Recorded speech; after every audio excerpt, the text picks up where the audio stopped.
and welcome back to the Baseball Development Hub podcast. My name is Trevor Powers, and for anybody watching on video, you'll notice that I am not joined today by co-host Dan Galati. Instead, we have a very special guest.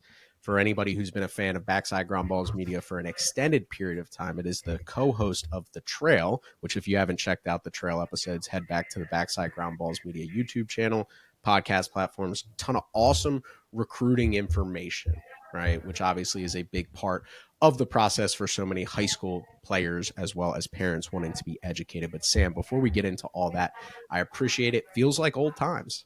Yes, sir. It's good to be back on here with you and talk about some recruiting. So appreciate it, Trevor. Yep, of course. Well, we're excited to get into it, a ton of different topics.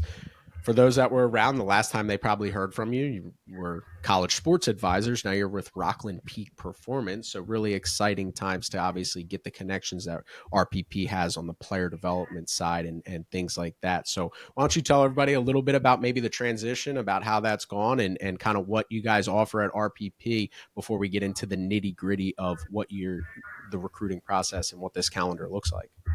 Yeah, for sure. So I am the Director of Recruiting and Sales at RPP Baseball. We are a player development facility in Bergen County, New Jersey, just outside of New York City. So up in the northeast portion of the state, we have really a full offering to players at all different levels. We have some professional guys that are in the facility during the off season, as well as college guys throughout the different points on the calendar.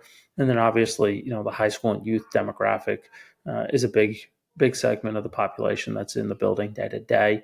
And it's really about complete player development, from strength training to speed work, hitting, pitching, all the different touch points that any competitive player needs to reach their full potential.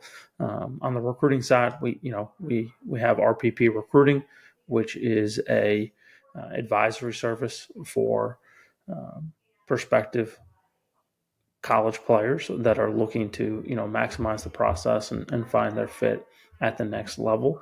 We have a couple of different offerings. I would tell anybody that's interested in either a conversation or looking at the different things that we provide to players and families to jump on our website. It is right there at RPP Baseball. You can click on the recruiting tab, and there's some really good information. So go ahead and check that out if it's something that you'd like to learn more about.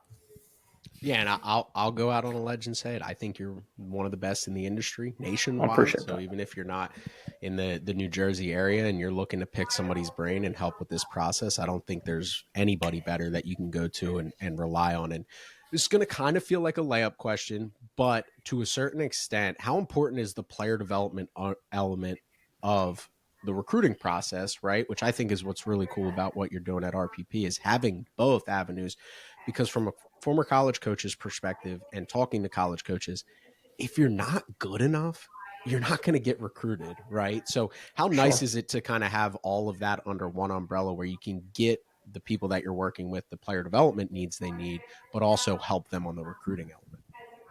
For sure. And we're going to talk about it, in the course of this conversation. But, with the roster reduction, the trickle effect, that's being felt throughout college baseball, I think the talent bar has been raised at every level of the sport right now. So in order to match that as a high school recruit, you better be talented, right? And that starts with the things that you're doing in the player development space. I think personally, as an advisor, the information that we now have access to, from our evaluation process at the very beginning of the working relationship with the player, all the way through, the entirety of that working relationship, really allows us to impact them to the best of our ability, and make sure that we're constantly having a very good understanding of where the skill set is at, the things that we can do to enhance it, and that really being a huge net positive into the recruiting process, right? At the end of the day, it's a skill evaluation, and the more skill you have is going to increase your opportunity. So everything needs to be, really thought through that perspective. And, if we can solidify the foundation of that player, right, through, strength and movement, speed, power, obviously into the skill set, we feel like we're setting them up to achieve at their highest level at all points in the recruiting process. and really beyond, right? Because ultimately, now that you've committed, hopefully, right, what comes next and getting to campus as prepared as you can be is obviously instrumental as well. Yeah, as I always tell athletes or anybody in general, everybody who commits to a school thinks they're going to be conference player of the year at said school, right? You want to go and perform, Sure. right?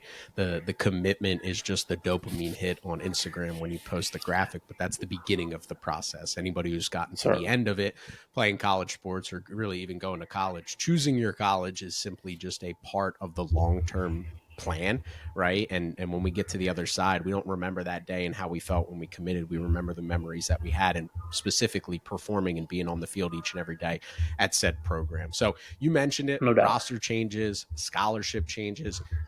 What's the new landscape look like? Because even since the last time we had a conversation, so much has changed. There's a lot more clarity on how many roster spots there are. There's opt-ins, opt-outs. So just give our listeners an overview of what conversations are like with coaches, how you're navigating the process with parents and players, and ensuring that kids are finding the best opportunities for themselves.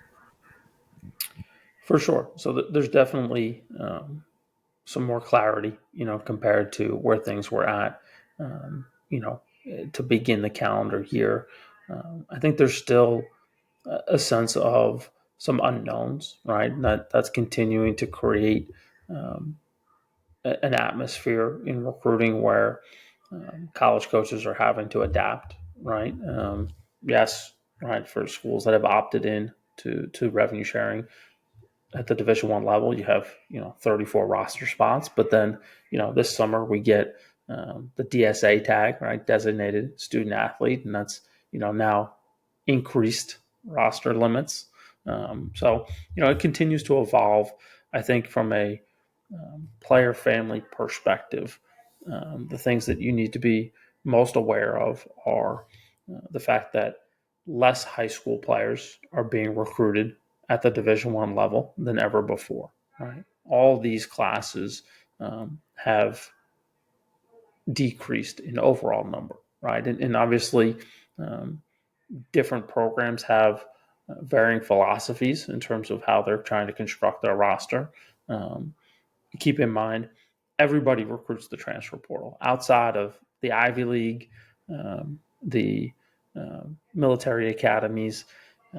You simply have to have a team, right, at this point in the calendar, right? September, when fall ball begins, you got to have guys on your depth chart that go help win games this year. So as you lose guys at the end of the prior season, you need to find ways to replace them. So the transfer portal is a pivotal aspect of that, and you know, with the volatility of roster movement, I think the biggest thing you see in the summer is just that being such a focus for college coaches. Right, they're having to get out and recruit the Cape, the NECBL, the Northwoods, different entities like that, where in prior years, they would spend time on the road evaluating and recruiting high school players. So they're just getting pulled in more directions. As a result of that, it's slowing the process down. I think right now, if you look at, the 2027 class, so those are high school juniors, post August 1st, we didn't see the volume of commitments that you saw in years past once recruiting opened up for that class.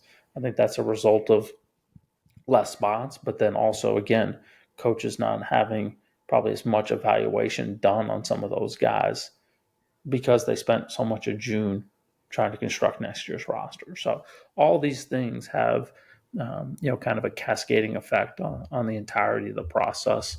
I think, more so than ever, it's something that, if you go back and you listen to, some of the old episodes, right, we always stressed fit and an opportunity to, have a pathway to playing time, from a athletic standpoint. And I think that's more important than ever because, if you're getting either recruited on top of or left behind, ultimately, it's going to be really tough to kind of reset your career in most circumstances. So by getting on the field first, right, it's going to enhance your experience, right? Everybody wants to play. You're there to play in the uniform, not just wear it. But then, it just gives you options going forward. Whether, hey, this is the best place for me, and it's an opportunity maybe to increase my financial opportunity at that institution, whether that's through NIL or through additional scholarship opportunities, or maybe look towards the portal and see if the grass is greener in another area. So I think that you really have to focus on that.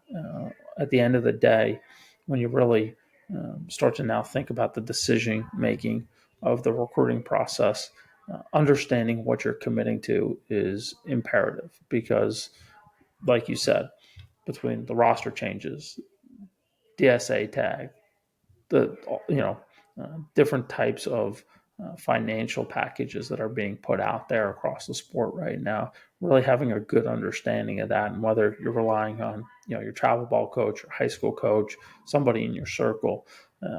I think it's super important, as a player and family, to have a very in-depth knowledge of that and what the landscape is like, so that you're informed and ultimately making the best decision for your future.